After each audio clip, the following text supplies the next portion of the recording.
Welcome to the Gamer Dad podcast, where we talk about all things Magic the Gathering. We strive to make things fun, fit it into our busy lives, families, keep things casual, and show you how you can too.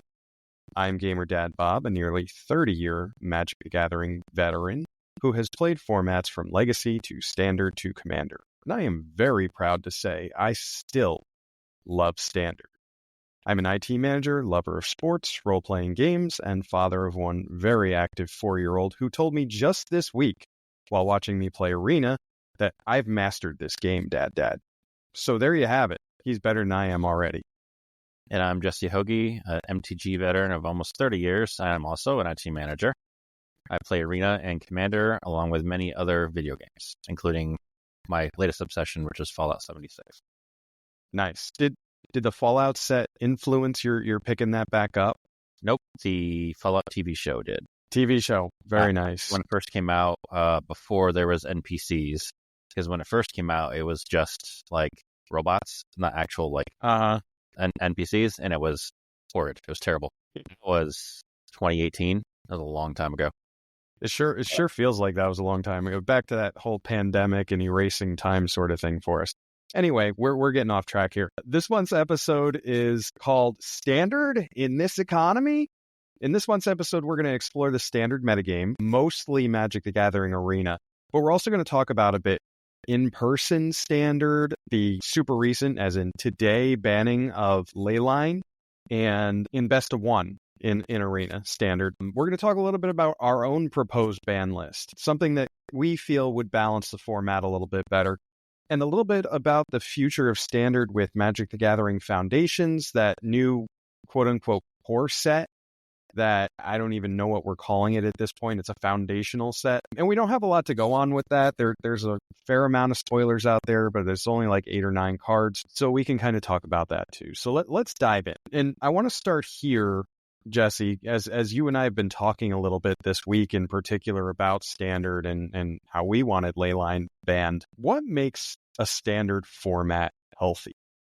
So as I was jotting some stuff down, and you can agree or disagree or add or subtract here with me, but I think a Standard format, and let's talk a little bit about what Standard is right now before I go into that.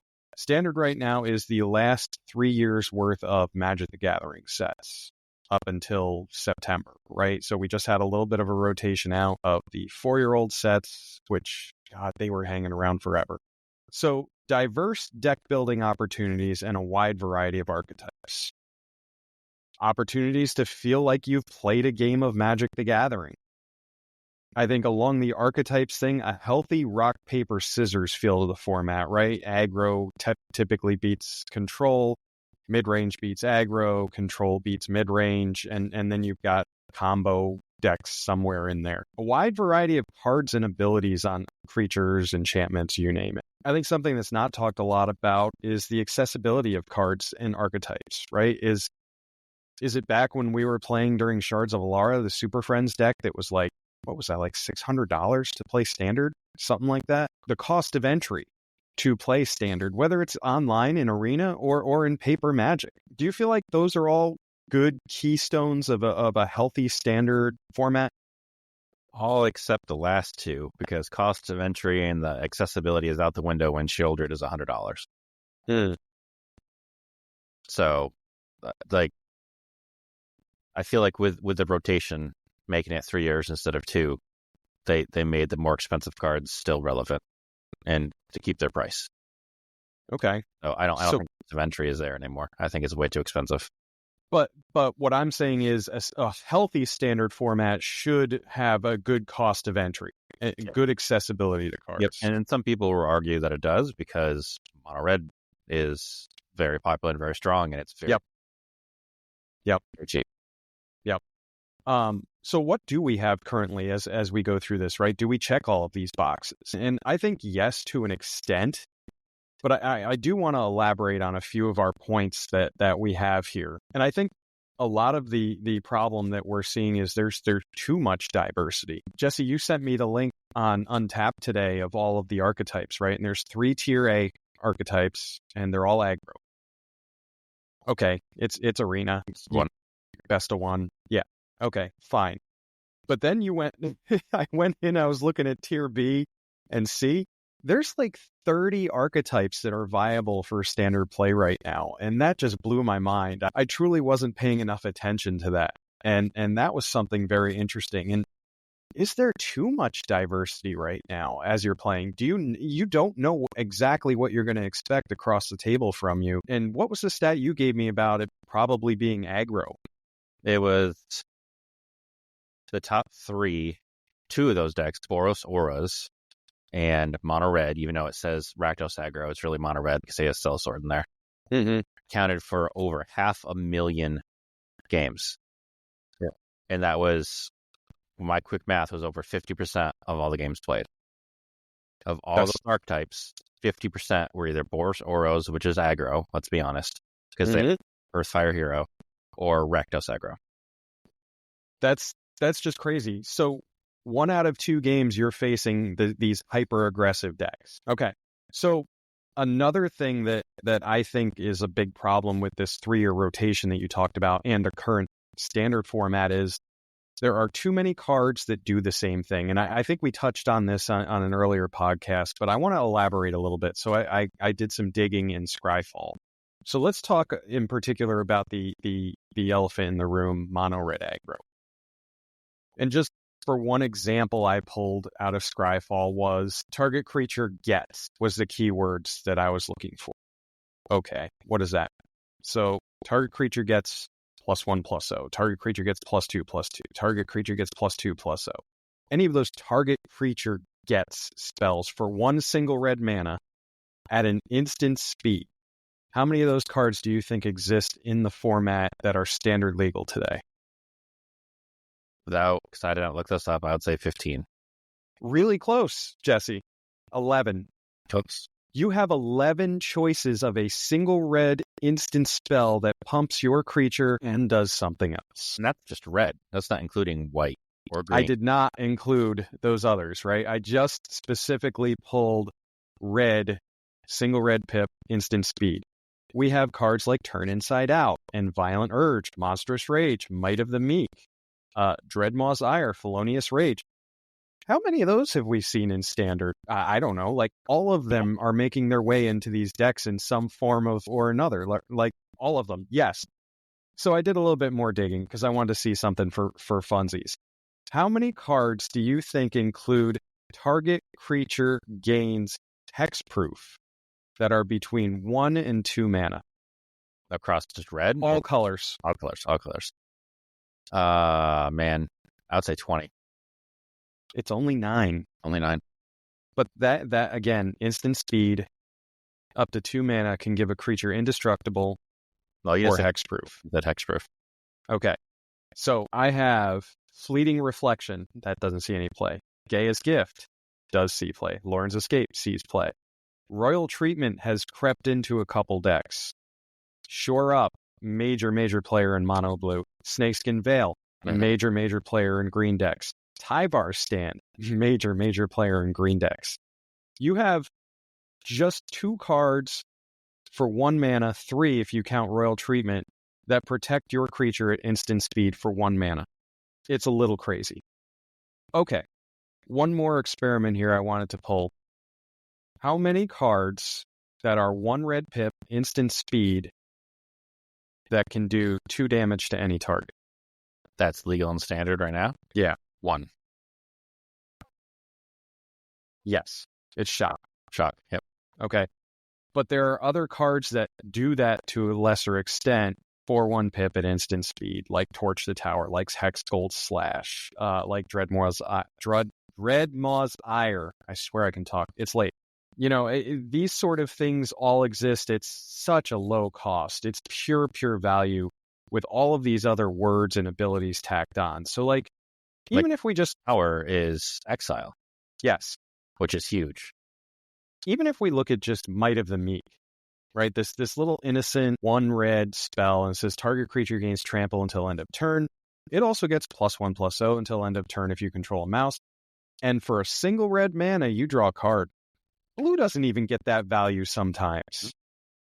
How did that go to red? I am very upset as a blue player over this, believe me. So that's kind of where we're at, where I say there are too many cards that do the same thing. And this is now 3 years worth of these, as opposed to our previous 2 years worth of cards in Standard. Now that we're at 3 years, we have even more of those things. And I blame the design templates on how they create these cards. They're like, okay, well, we need another Might of the Meek. We need another Monstrous Rage.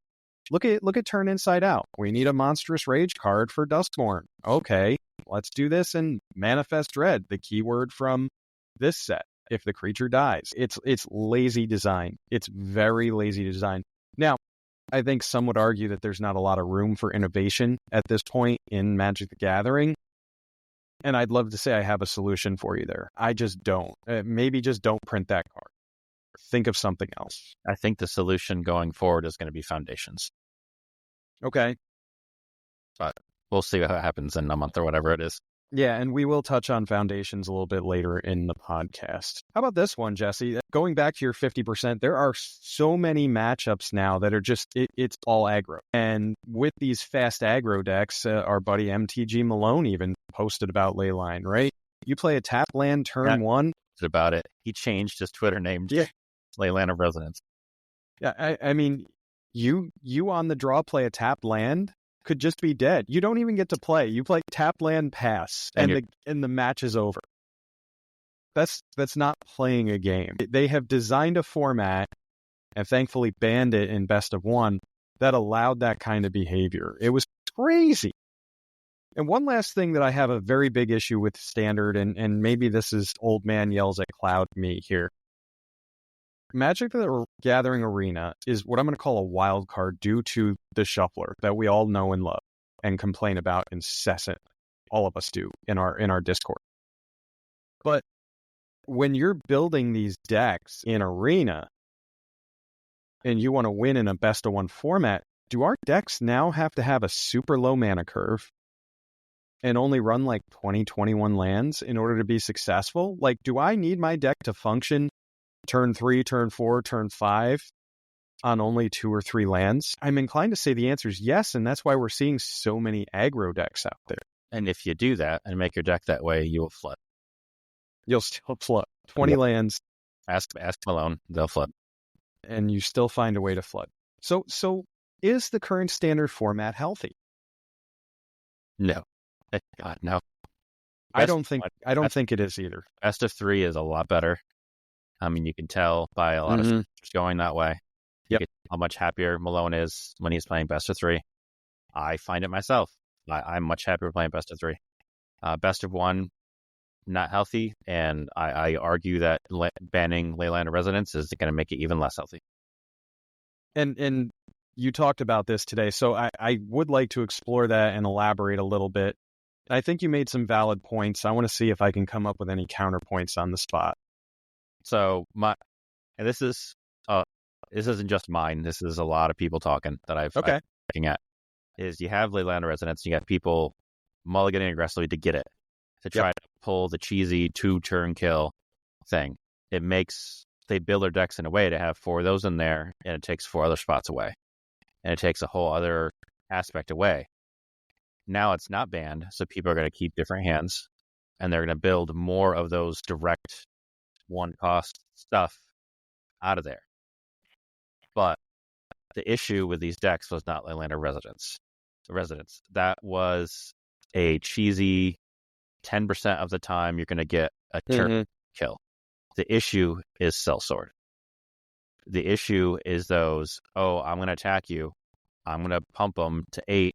And then, by the way, I'm going to fling my hero at you. That's going to do you 8. And then Sellsword's going to do you another 8. Yep. The turn 3 kills happen at least 50% of the time, whereas the Leyline of Resonance is like 10% of the time. It's my experience, because I rarely see it anymore. Even before the bannings, I never. I was going to say, you're not going to see it in best of one after. I mean, I loaded Arena a little while ago, and that ban's already in place. It was in place today, I think at noon, I want to say. So I think that's a fair argument, right? Leyline kind of untuned these decks with, I mean, let's face it, Leylines on their own are not top tier cards. You know? They're rare. you're heavily reliant on hitting it for turn 0. And if you don't, I wouldn't call it a dead card, but in a lot of matchups, spending 4 mana to play a Leyline on turn 4 seems really bad. It feels bad. For the red decks, if you don't get a Leyline turn 0 in your opener hand, it is a dead card, 100%. Right. And I think that was actually in the ban logic as we read the document, because people would mulligan. Oh, screw it. I'll just move on to the next match. Yeah, you never get to play. You don't even get to play at that point. Neither player gets to play at that point. And that didn't feel good either. Okay, I'll give you that, because Leyline's just never been a great card. They're good when you hit them. They're really good. Turn 0 is great stuff. Leyline of the Void is still an all-star in black. And it's legal and standard, and nobody plays it. Nobody was playing it because the red one existed. Yeah. And 4 mana feels a little slow if you're not hitting it turn 0, especially in this standard environment. I don't think Leyline answers a lot of our healthy format questions either. It doesn't diversify decks. In fact, it narrows them out. You force them into this. Did any of those Leyline mono red decks run removal or shock or anything like that? No, it was all pump spells. That is just lazy building. There's no creativity there. You don't need a big brain to play something like that. And if all your goal is to climb ladder for free cards or cosmetics or whatever, good for you. But you're not playing Magic the Gathering at that point, right? Before Hearthfire Hero came out, the mono red decks did have Lightning Strike. Right. Had Shock or whatever it was that was just rotated out. I can't remember anymore. But now, because of Hearthfire Hero, they don't run those anymore. Mm-hmm. I'll pump Sellsword. Mm-hmm. And Sellsword's not going anywhere until after next. I think that has still 2 years in the format. Yeah, that was Eldraine. Yeah. So, and Hearthfire Hero was just in Bloomborough. Bloomborough. So, but like Hearthfire Hero on its own is not a problem. No, but when you're running Cacophony Scamp, that's another issue in those decks. I would even argue that those aren't that bad. It's the combination of all that with Sellsword. So the banning is Sellsword because it is the cheapest fling ever printed in the history of Magic the Gathering. It's the fling on top of the fact that Hearthfire and Cacophony Scamp deal its own damage, the same amount of damage after the fling does it. Yep. You have an 8/8 Hearthfire Hero, you attack, you deal 8, you fling it, the fling deals 8, and then the hero again deals 8. And then the dying trigger, right? Or damage, just on those. Even if they don't attack, I've lost games where they did not attack me at all. They got Hearthfire to 10, fling me. They didn't attack me at all. That's some Yu-Gi-Oh stuff right there, man. That's clever. That's a big reason why I had an issue with Hearthstone, actually, because I had no way to interact with something like that. Yep. Like that situation. Boy, was that frustrating, because you're sitting there and you're like, oh, okay, go off, opponent, I guess. I can't do anything. That deck in particular, you're in the situation where, okay, I need a turn 1 cut down. I need something. Okay, you have a turn 1 cut down, I'll play Scamp next. Yeah, and even cut down is not great. Even Elspeth Smite is not great, because cut down will fizzle if the power and toughness is greater than 5. Yep. So that means how many 1 mana cards do you have to deal with that? You have none. You have absolutely especially none. On the draw. Yeah, you have none. So then I'll go for the throat. Guess what? It's too late. Yeah. Okay, I get that. So we talked about banning. The card is Burned Together, right? That's the name of the adventure on Sellsword. Yes. You have the red side. There's the red and the black side. Like, let's be honest, nobody plays the black side. Nobody's playing the actual Sellsword. So that's got to go, according to Jesse, and he has some sound logic here. I can't disagree with him. I can't poke too many holes in that, right? Especially, again, my argument over these 1 red mana cost cards for this form, and fits right in with where it needs to be. So Sellsword's got to go. There's a little bit more talk that you had today about another card, a certain green card that cantrips. Up the Beanstalk. So Jesse says Up the Beanstalk's got to go as well. So I said that in a game at best of 3, and ironically that I won both matches playing mono black, the mono black deck. But they did turn 2 Up the Beanstalk, and then they had, I think, I want to say all 5 color overlords in there. Maybe no white, but they were just playing overlords. The impending cost, and they were drawing cards. They drew through over half their deck. It was absolutely It was absolutely nuts, and they still lost. So I'm just gonna say they still lost. So maybe it's not that big of a deal, but for 2 mana to draw that easily and that consistently, a problem. And I'm pretty sure Up the Beanstalk is banned in another format. I could. I want to say Modern. We're gonna have to Google that real quick. I'm 99% sure that is banned, and I think it is in Modern. It is banned in Modern for similar reasons. Yep. By the way, banned in Modern. So what's the difference between Modern and Standard? And here's the thing. I'm beginning to see some blurred lines between the legacy formats and Standard as a result of the 3-year rotation. And these card pools are just growing and growing and growing. It's not much different than your Pioneer formats. And because so many cards are printed that do the same thing, we have access in 3 years worth of cards to the same power level as these other legacy type formats like Pioneer, like Explorer, like Modern did to years and years of cards, because they weren't printed that frequently. So this breakneck speed of sets coming out is also part of the problem. So do we go back to a 2-year rotation? Does that help make the format healthier? Like, what do we lose today if we were on 2-year rotation, right? Shieldred's gone. Cacophony Scamp is gone. We still have the Hearthfire Hero Sellsword problem. You do, but you don't get, if it was gone, you don't have Swift Spear. That's gone. Scamp will be gone. I think Scamp will be gone.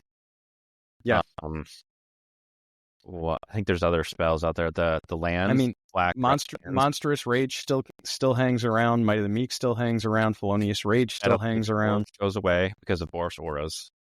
Okay. Boros Auras is just as bad as Mono Red at this point. Okay. So that would go away. The Battlefield Forge would make their mana base a little bit harder. I'm trying to find what sets. Yeah, those pain lands are just so good coming in untapped like that when you need 2 colors. Yeah. So you're looking at anything before Wilds of a Drain. So March of the Machine, Aftermath, March of the Machine, Phyrexia LB1, Brothers of War, Dominator United. It's a lot of cards. Now, a lot of those cards do not see play. Right. Give them that. But if you look at the top, so let's look at Mono Red. Mono Red is not going to be completely changed, but I would say it's changed enough where, like, you have quote unquote Rakdos aggro. So Scamp gone. So that's that right there knocks power level down considerably. It does, because now that you no longer have 8 cards that have a dying trigger that does that. Swift Spear. Just another option. 1 drop, by the way. Yep. And then that's it. So Swift Spear and Scamp are gone. I think that completely changes the deck. Changes the deck. Because again, you hardly ever will see the Hearthfire combo. It's just gone. And then not having Swift Spear, you don't have that much pumps anymore. Like the Right. There's a 2-drop prowess mouse, right? And what is it, Emberheart Challenger or something? Yep, that's not even in the most popular mono red decks that I'm looking at. Oh, it's not. Nope. So let's go to Auras, which actually has a higher win rate by a whole 1%. Emberheart Challenger is in that deck, but we're going to lose a whopping 0 cards, except for Battlefield Forge, or lands, and then Thran Portal. Some of them are running Thran Portal. That's it. That's not hurting that deck.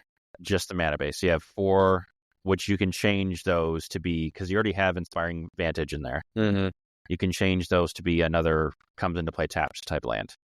Does Boros Auras have any? Oh no, it wants. I was going to say Cavern of Souls. Nope. But it actually wants to be able to tap those. Well, you got Human Scout, Mouse Soldier, Mouse Warrior, Mouse Soldier. Those are the... I mean, you could, but you can't pay a red off the Cavern for a Monstrous Rage or Ethereal Armor. What's that? The Aura? It's Ethereal Armor. Ethereal Armor, yeah. There's all kinds of auras. Yeah, you can't pay a single white off a Cavern of Souls like you could a Battlefield Forge. Right. The most popular deck loses 6 land. That's it. That's not quite enough. So maybe the argument for a 2-year rotation isn't quite there right now for aggressive decks, aggressive low-costing creatures decks. So if we did that, like say we switch back to 2, in my opinion, decks like Silencia Rabbits would come back. Like that's all I played until Duskmourn came out, and I was wrecking everybody. That deck actually loses 8 land, and it loses Knight Errant of Eos. Okay. So that actually, Knight Errant Eos is pretty important.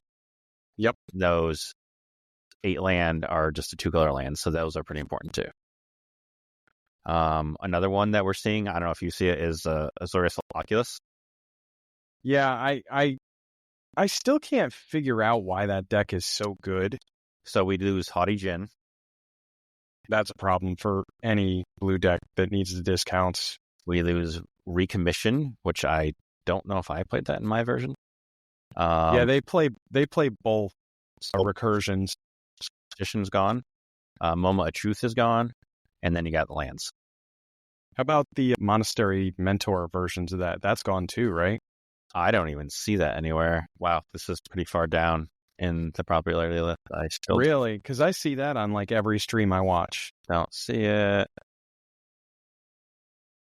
Man, it's not tier B. I'm in tier C now. Okay. Yeah. Is it? No, it's not. Is it prowess? So the Oculus decks are mostly the higher tune ones are opting not to run Monastery Men. Yeah, let me look at different versions of it, because I looked at the most popular versions. Right. So the next one down is running Monastery Mentor. Okay. And that's gone too, right? Monastery Mentor is gone, because that's in March of the Machine. That's gone.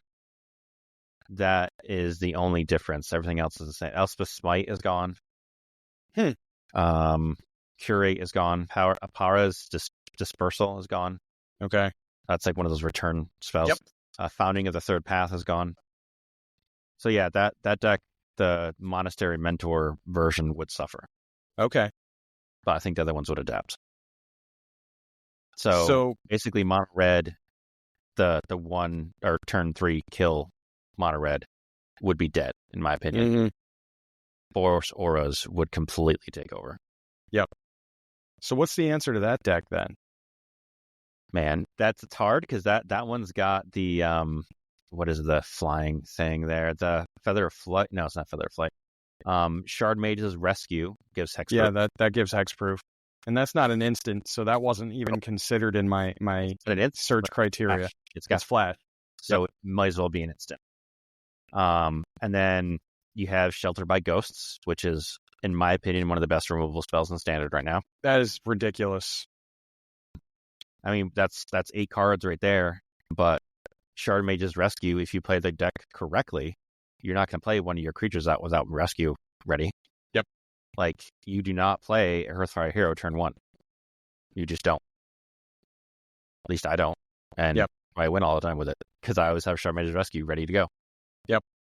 So I don't know what would counter auras. Maybe something when Foundation comes out will do that.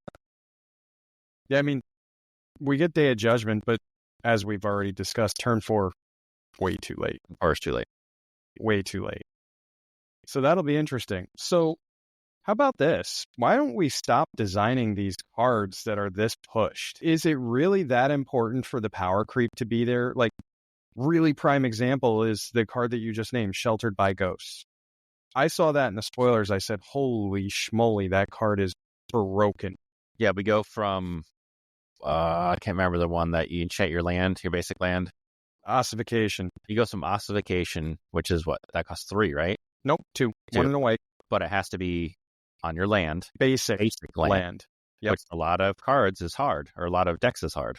Yep. And all that did is exile. Nothing else. Now you have Sheltered by Ghosts, which exiles, gives your creature 1/0, lifelink, and Ward 2. And Ward 2. And by the way, last time I checked, that's an uncommon. That is an uncommon. Come on, WotC. But come on, Wizards. Listen to this? Are you kidding me? Yeah. I mean, someone out there is going to go, well, actually, one enchants lands and the other enchants creatures. So, one is more vulnerable than the other. Okay. You gave it Ward 2. Okay. You gave it Ward 2. The second that sticks and resolves on your creature... And lifelink. It's really hard to get rid of that guy at that point. Scenario here, I say I'm an idiot and I play a turn 1 Hearthfire hero with no protection. You play, I don't know, you're on a Hearthfire hero. Turn 2, I play myself a Sheltered by Ghosts. Yep. My Hearthfire is suddenly a 3/2 lifelinker with Ward 2. You're dead. That seems really good because now I can't even remove your Hearthfire hero turn 2. Nope. Because next turn, guess I'm going to play. I'm going to play Ethereal Armor on it, and I'm going to have a Shard Mage's Rescue just in case. It's going to get even bigger. So, I mean, there are instant speed 2 mana sweepers that will, well, not really a sweeper, that does 2 damage to everything. It's one of the multi, what the hell are those cards from Outlaws? What's that? Pyroclasm does it. Pyroclasm's also there, but I'm talking about one at instant speed from Outlaws of Thunder Junction. Nobody's playing it, for what it's worth. Outlaws of Thunder Junction. But that exists. It's double red, instant speed, 2 damage to Outlaws or non-Outlaws or something like that. That would take care of that situation, right? I get around the ward, I can kill your Hearthfire hero, I'm going to take 3 to the face, but that's there. But again, on the draw, I got to hope that you don't have another pump spell. Yeah, like if I'm on the play, I might play a turn 1 Hearthfire without protection. You might, I mean, a lot of, players play tapped lands. So, and it depends on what I have in my hand. Like usually, like if I'm playing, because I play Borsars a lot, only because I use that to climb. I'll play an Optimistic Scavenger as a decoy, which is the one that gives +1/+1 for the enchantment. And that's got the Eerie trigger, right? Eerie trigger, yeah. So I play it as like a decoy, and then I play my Hearthfire hero next turn with the Shard Mages in hand. Mm-hmm. This is such a hard area to navigate with the way that these card designs are and everything, and these pushed card designs. So what about this? This is a Bob theory here. What have we lost by going from theme to theme to theme, plane to plane to plane, planar whiplash? I'm going to copyright that phrase. That's one of my favorite phrases right now. But what if we went back to blocks, where set mechanics and themes are more in line with each other, and we're not going to the next set and trying to push this next mechanic, where we have a world and these card mechanics that are kind of in the same world, right? When we had the Mirrodin, Return to Mirrodin, Scars of Mirrodin, Mirrodin Besieged, New Phyrexia, it was kind of in line. All the mechanics were fair. They played well with each other. And now we had 3 sets in that year that all played well with each other. And they countered each other because they were designed to play with each other. I feel like because we're moving from plane to plane so fast and set to set, that these cards are being designed just simply to be designed and not necessarily to be played against each other. It's like the standard format has been an entire afterthought. And I'll touch more on that later as well. That these cards are being made in spite of standard.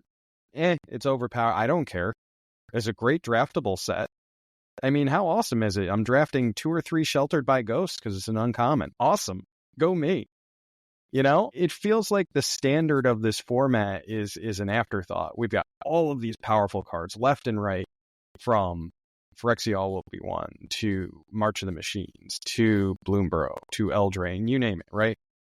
But we're getting like the best of the best cards from these single set stories because they have to cram in the most powerful cards into these sets.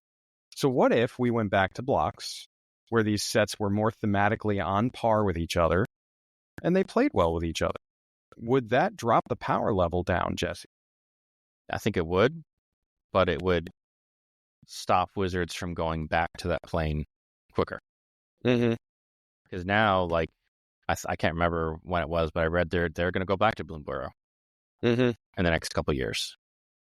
So if you do a block of like if you look at the original Innistrad block, how long did they take to go back to Innistrad? It's a pretty long time. And they know everybody loves Innistrad. And now everybody loves Bloomburrow. Like, that was a very popular set. Yep. You know, everybody doesn't love Outlaws of Thunder Junction. Right. So, like, I would not want to see an entire block of Outlaws of Thunder Junction, 3 sets. I do want to see 3 sets of... Hold on. Can we pause that here? Because the Vorthos in me is coming out. What if that set was better developed, story-wise, among the cards, right? Instead of just ye freaking how, Cowboys hats, everybody's wearing a friggin' hat. We actually put some building and character building into this set. Instead of just this on the nose, there's natives here, they've always been there. It just felt so forced, especially considering we went from Murders at Karlov Mana, we went from detective hats to cowboy hats. I mean, what the hell are we doing? So what if, hear me out, the Outlaws of Thunder Junction block actually felt better conceived? You felt like you knew more about the plane, even if you're not a story person. Even if you're not a story person, the cards tell the story. You know, when we were playing, I keep going back to Scars of Mirrodin because it's kind of front of mind. But when we were playing Scars of Mirrodin, we could see how things were developing in the cards. Mm-hmm. You know, when we get to Mirrodin Besiege, holy crap, the Furnace Lair. Who is this Koth guy? You know, what is he doing here? Why is there a red Phyrexian Praetor living in the Furnace Lair? Who is this Urabrask guy? You know what I mean? Like, the players were there. It was developed through start to finish, Scars, Besieged, New Phyrexia. And it felt that way. Even take a look at one of my favorites is the Zendikar World Wake Rise of the Eldrazi. Oh, yeah. Such a good block. You know, and that set told the story through the cards. We've got the Royal and this unstable land. And then World Wake, oh crap, we accidentally discovered something and unlocked something we shouldn't have. And then, oh no, there are these eldritch horrors that were trapped on this plane that we've just unleashed. That was told in the card story among 3 blocks over the course of a year. It felt Innistrad, like natural. Innistrad, Dark Ascension, Avacyn Restored. Yep. Block. It felt natural. It felt like we got a feel for the plane told through the cards. I mean, how cool was it discovering Grafdigger's Cage was a thing in Dark Ascension, right? Mm-hmm. Like, that's awesome. We've got this Innistrad block. We've got all of these problems with graveyard recursion. Wizard said, I got you, fam. Grafdigger's Cage. 1-drop artifact. Shut that crap down. You know? That sort of development in self-contained in blocks, I think, was much healthier than what we're seeing now. And that was a really long story on that point, but help me out here, Wizards. It just felt better. Well, now they have the freedom. This is what I'm thinking, what Wizards is thinking. They have the freedom to make a new set on a whim based on what's popular. Mm-hmm. You know, I mean, Bloomburrow was these cute little things. Were Cowboys popular this year? You know, I keep thinking Red Dead Redemption, but that was released so long ago. Wasn't that like 2018? Yeah, it was a while ago. I mean, Duskmourn, just happens to be released just before Halloween. Yeah. You know. And by the way, Stranger Things has been very popular for the last few years. Duskmourn is Stranger Things as a set. Yeah. So I see your point. I don't think, again, we're going back to our dollar signs conspiracy here, which is very unfortunate because it's at the detriment of the standard format, right? We're losing the story and we're going to maximize what we're getting out of these individual sets with these push cards. Yeah, I think another thing is they're trying to release these powerful legendary cards for Commander. Yes, because they don't want Commander the Commander format to go stale. So, because back when there was blocks, there weren't that many legendary cards. No, they were reserved for a reason. Yep. Again, to tell the story. Now they can just print bombs, like you said, and introduce them into Commander. Yeah. Are we missing anything here, Jesse, that would also help the standard format right now? Man. We're going to solve this right here on our podcast, right? I'm going to go way, way, way, way, way, way back. And they need to get rid of the mythic rarity. Oh.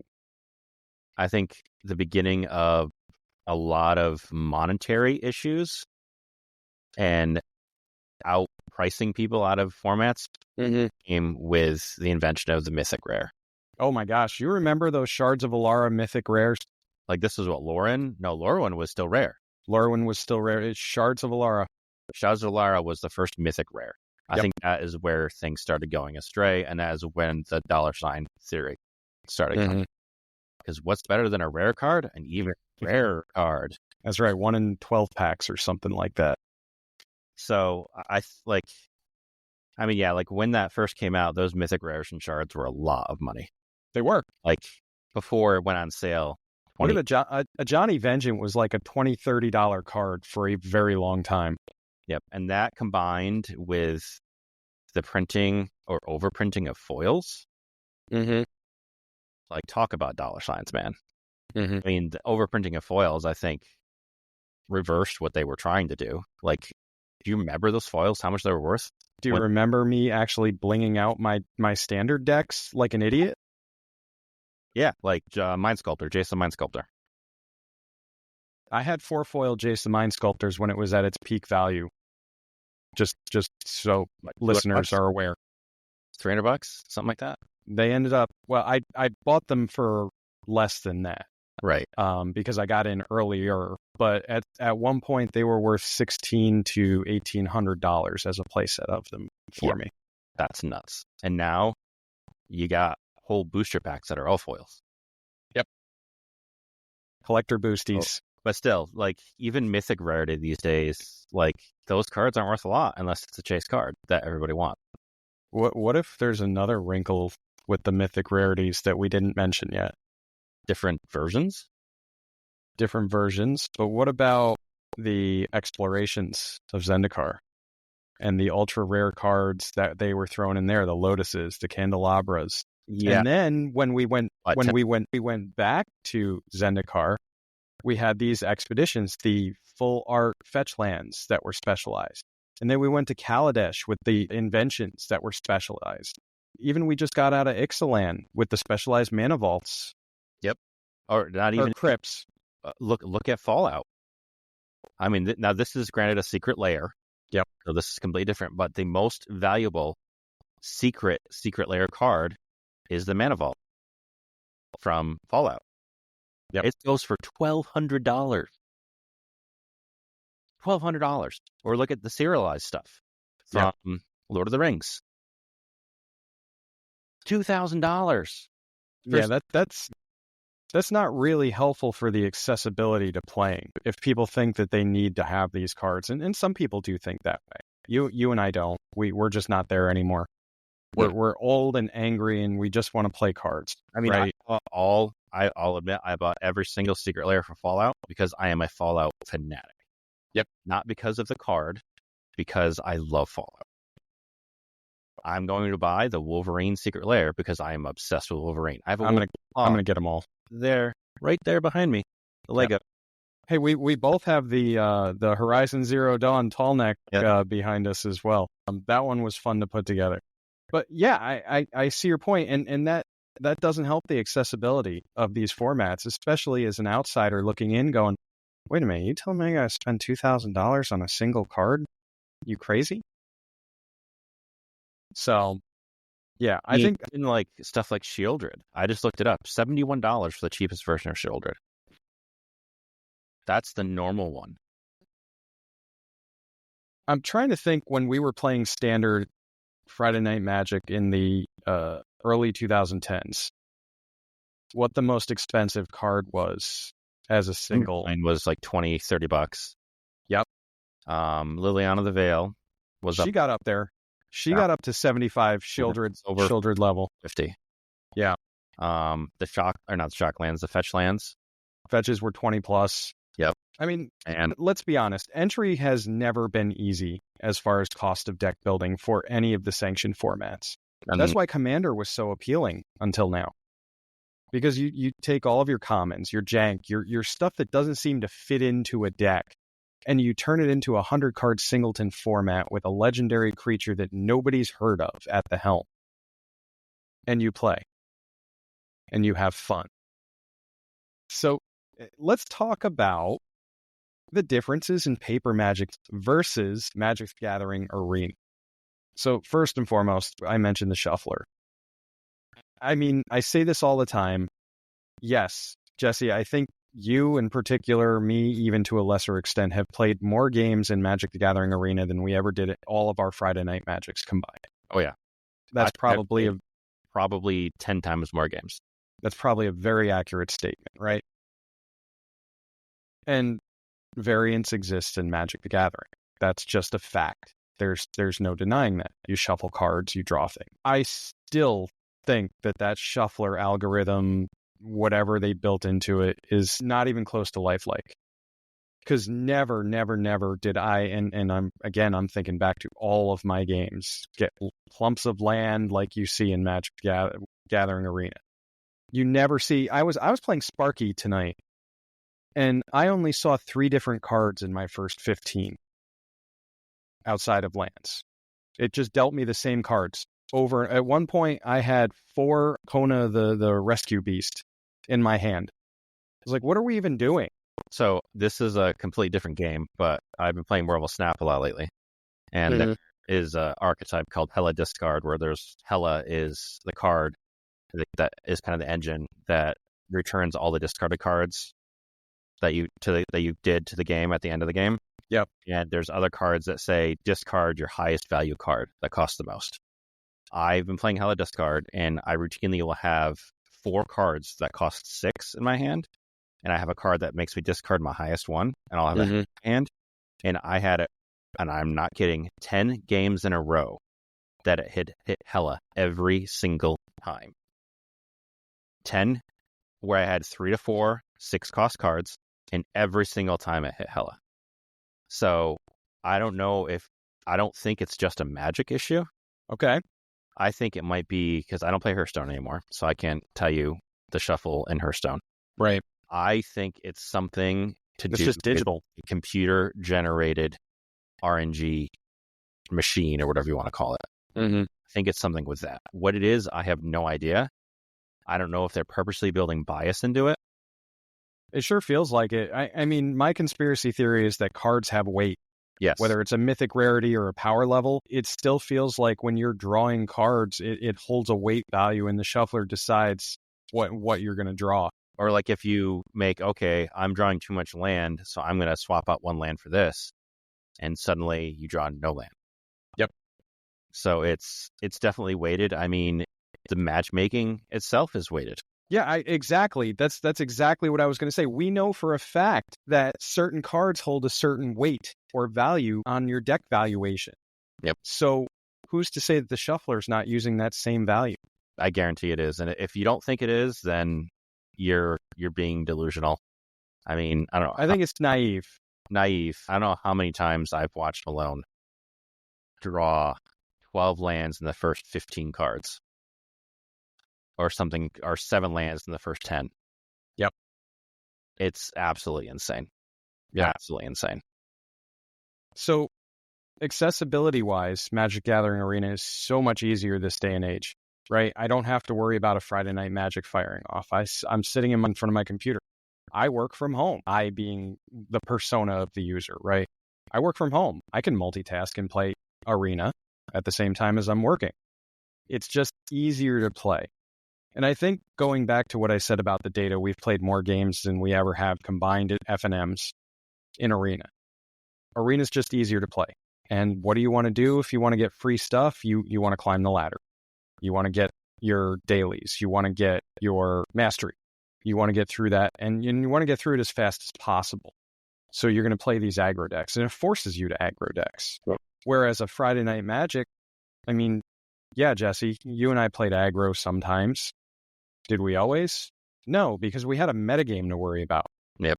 Stores have metagames. I'm not convinced that Magic Gathering Arena Best of 1 format, or Best of 3 to that extent in the current standard, has a metagame. The metagame is whatever wins the fastest. Right. Right. But then, if you're banking on that, Matchmaker says, nah, here's a weird deck. Here's a deck you've never seen, and none of your cards interact with it at all, and it has every single answer to your deck. Yep. Good luck. That's just how it works. Actual tournaments, very different. I thoroughly enjoyed trying to solve the meta of our Friday Night Magic. because we knew the personalities. We knew what they were bringing. We knew how the sets were evolving. We were doing our own evolving of these. Jesse loves taking decks that exist and making them better. I love brewing counters to our meta. And then he'd look at it and go, nah, do this. I love then we do a F&M with a completely different sideboard than I had the week before.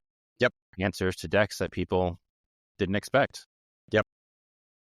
Yep. That's a thing that you can do in person. And I miss that so bad. I wish I had a play group. I wish I had a local store where I could do that. But along those lines, Jesse and I did some research today while we were working. Shh, don't tell anyone. You know, there's one shop that's firing off Standard in my area in Wake County, North Carolina, the entire county. That's insane. And oh, by the way, the closest game store to me is 20 miles away. That's the closest local game store I have. I have better ones. I have like probably 3 in a 2-mile radius of me. And one of them has standard F&M. Mm-hmm. And that's Cooper's, where we always used to play. Yep. Northern Wardens has Commander on Friday. Yep. Because Commander brings people into the shops right now, too. Yep. Commander gets people to buy singles also. You don't buy singles in Standard because it's 4. You buy 4. Yep. And you're less inclined to buy 4 of a card when it's going to cost you an arm and a leg plus entry to your F&M. Now, wouldn't that be an interesting format? Single 60-card decks? That's Brawl. But like in paper, like Standard Brawl, but not a Commander. No Commander. No Commander. Just single card. 60. You can have multiple lands, basics and stuff, obviously. I'm sure there's a name for that format, Jesse. It's not Highlander. I don't know what it is, but yeah, that would be interesting. It certainly would be. Yeah, I miss having a local play group. I miss knowing the people that I played with. I miss the rivalries that we kind of developed as well. Even in our own play group, Jesse and I still hate playing each other. You can see it on our Wednesdays. It's still there. It still comes out every once in a while. So I miss that sort of thing. So yeah, it's just not the same. And Arena is what we have. And that's what we're going to play because it's there, it's accessible, and I don't have anywhere else to play Standard. This is how I get my online. My you can do it on Magic Online. I suppose I could. I haven't really put like playing like using Windows 95. Yeah, it's tough, right? When you have an interface like Arena, why go out for what is it? Why go out for milk when you have the cow at home? Or something like, it's the same idea. If they say Magic Online, the same interface as Arena, oh boy. It would seem way better, right? And Arena has teased Commander. I mean, actual Commander for next year. And I'm really excited for that, the potential for that. Because we could, shuffler aside, we could change our streams to Magic the Gathering Arena. We could. At least I know 3 of us have enough of a card pool to do that easily.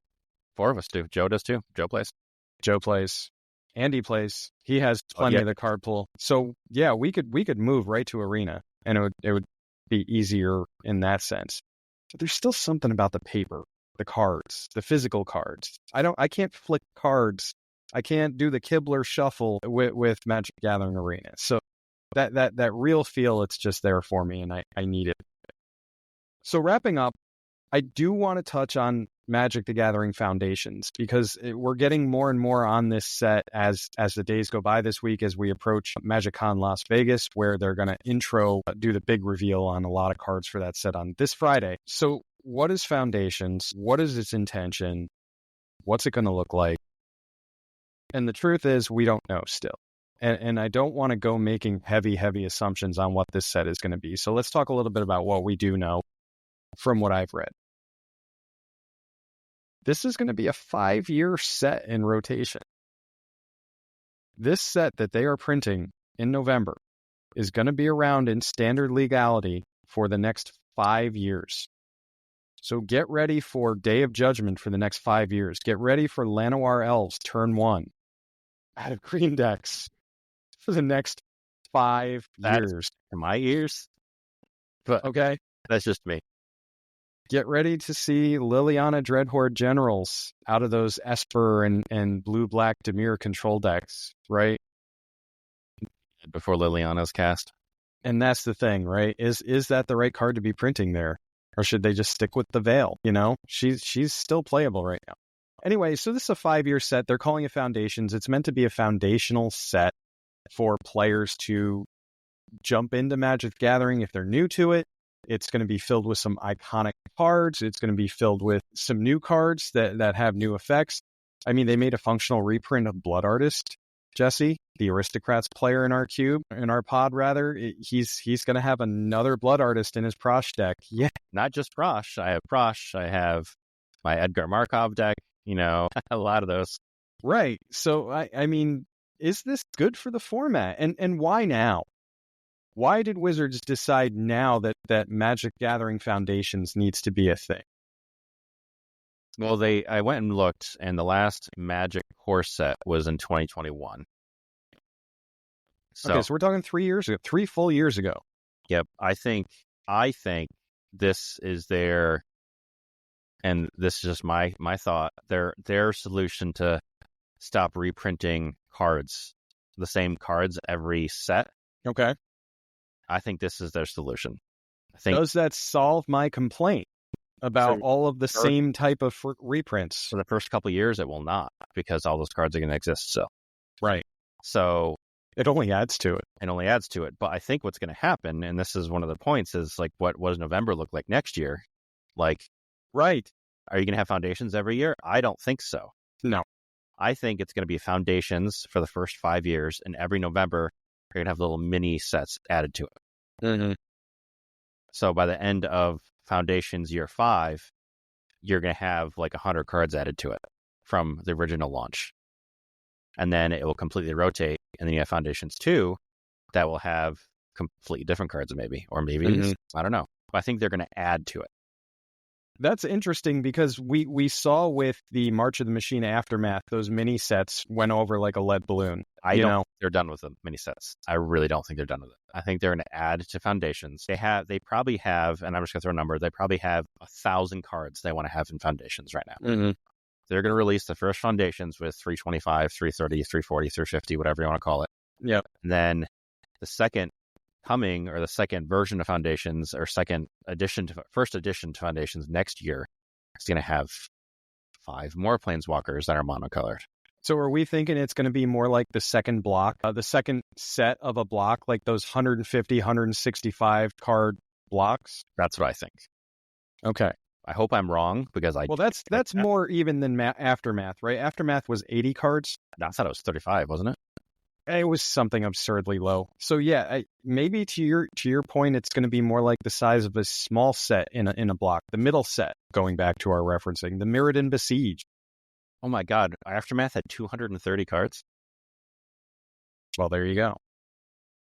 No, maybe 230 treatments of cards. It had 50 cards, but there were 230 with all the treatments. Holy cow. That's just insane.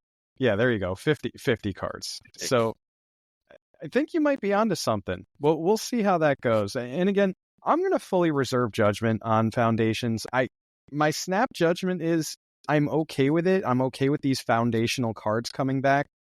I'm very curious to see how their decisions came about for the reprints, like your Day of Judgments. Is Day of Judgment even good in current standard? I say no. No, because it's not Exile. Exactly. It's not Exile. If it's Destroy, no. Because, okay, you cast a will in response, I'm going to cast 4 things on hero. And it's going to be indestructible. And it's going to, well, no, it will die and then it will kill you. Oh, that too. I mean, yeah. So November next year is going to be very telling, especially if they're putting out a set in November, right? This is new. We didn't have a set in November last year, right? Nope. So it's possible they won't add to it at all. Maybe it'll be a completely different set in November. Maybe it will be another 5 secret layers. I don't know. Maybe it'll be one of the Marvel secret layers or Marvel sets, like the Spider-Man. Maybe that's coming out next November. Right. It's going to be interesting. So stay tuned. I still don't like where Standard's at. I don't think you and I alone are going to solve Standard. I think we have some good discussions, some good topics, some stuff to discuss to really get the juices flowing, thinking about what Standard is today. Why are you playing it today? What would make it better? Ban that damn Leyline. That thing was just absolutely poison to the standard best of one meta. Still don't think it's the problem. But book it. Jesse is saying it's not the problem. You know, we can revisit this no matter what the topic of our podcast is next month. And we can talk about it. You know, remember that time when Jesse said it's not the problem? In fact, it wasn't the problem. So I'm very curious to see how this goes moving forward. But I'm most excited about this foundation set and what they're going to be bringing back with this, right? It's meant to be iconic. It's meant to be reprints.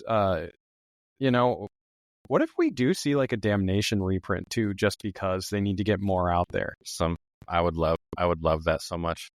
I mean, so you never know. And don't fool yourself. This set is also going to cater heavily toward Commander players. I hope it doesn't. I hope it's all like, I hope nothing costs more than $5 because they're all reprints or they're all low pirate stuff. It's all catered to getting into standard or getting into something other than Commander. I'm completely wrong. I already know it. I was just going to say, now you're being naive. But I hope we have some hope. But I'll tell you what, this has been really good. I do enjoy talking to you about things with Magic the Gathering, with our standard. I enjoy hearing your perspective on things. I think, you know, we try to keep this as real as possible. You know, we're not shilling for anybody. We are not complaining about everything. We had some good things to say today. You know, I think this kind of conversation is healthy, and we're not even going to talk about the rules committee situation from today because that's just another half hour. But you know, this kind of conversation is healthy, and I think everybody should be having this conversation. Everybody should be asking these questions. Everybody should be asking Wizards of the Coast these kinds of questions. They almost seem too complacent in the way that they're designing cards right now. And again, as we've said, there's a lot of good people, genuinely good people that work for this company. And we know that they're trying. We know that this direction is not coming from them. But keep having those conversations. Keep having those uncomfortable conversations. Talk to your local game stores. Get them firing standard back up. Hey, Wake County, get me some standard. I need it. I need it in my system. Inject it into my veins. So I have a question for you. Okay. Are you ready for my Wolverine Commander deck? Nobody is ready for that. I'm already building it. Nobody is ready for the Wolverine Commander deck from Jesse. Guys, it's great hanging out. Thank you to everybody who was on Twitch with us live. But Gamer Dad Bob, Jesse Hoagie, we'll see you next time